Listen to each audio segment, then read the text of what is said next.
Betty had never considered herself much of a cook, but when her in-laws announced they were coming for dinner, she was determined to impress them. What better way to show them I've got my life together than with a fancy dinner, she thought.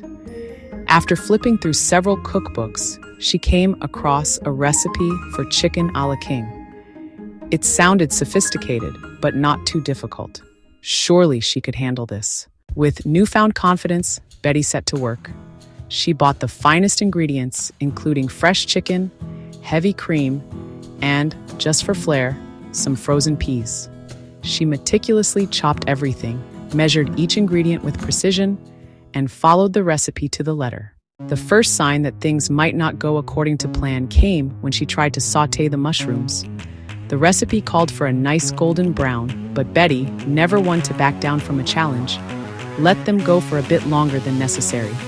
By the time she looked back, they had transformed into something that looked more like a burnt offering than the delicate mushrooms she had hoped for.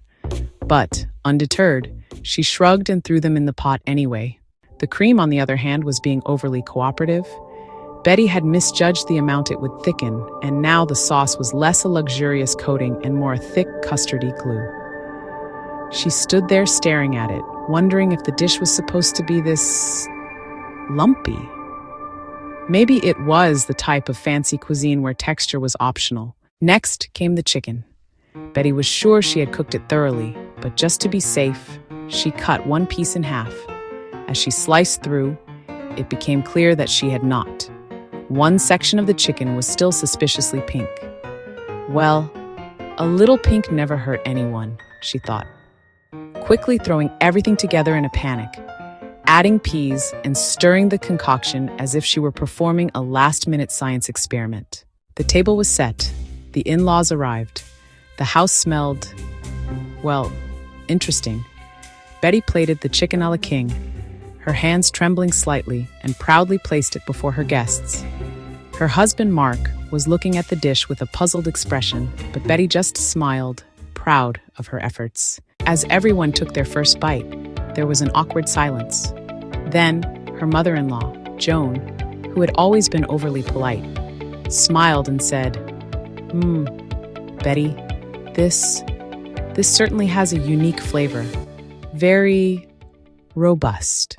Betty tried to keep the smile on her face, even though her own stomach was starting to revolt at the taste. She glanced at her father-in-law, who was staring at his plate with a look of confusion, poking at the chicken like it might jump off the plate and run away. Well, at least it's hearty, her father-in-law said, pushing a piece of chicken to the side of his plate.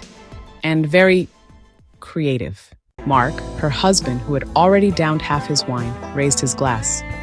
To Betty, the most innovative cook I've ever met. The rest of the dinner proceeded in silence, with everyone politely scraping the uneaten chicken a la king into their napkins when Betty wasn't looking. By the time the evening was over, Betty had made a mental note to stick with spaghetti in the future. But all her guests were laughing and happy. The chicken a la king, while a noble attempt, had been an absolute disaster. But as she cleaned up the kitchen, she couldn't help but laugh. After all, she may not have conquered the art of chicken a la king, but she had certainly conquered the art of surviving awkward family dinners. It was one of those days when all you can do is laugh at yourself. When was the last time you had a dinner disaster? I'd love to hear about it in the comments. If you'd like to try your hand at chicken a la king, the recipe is in the description below.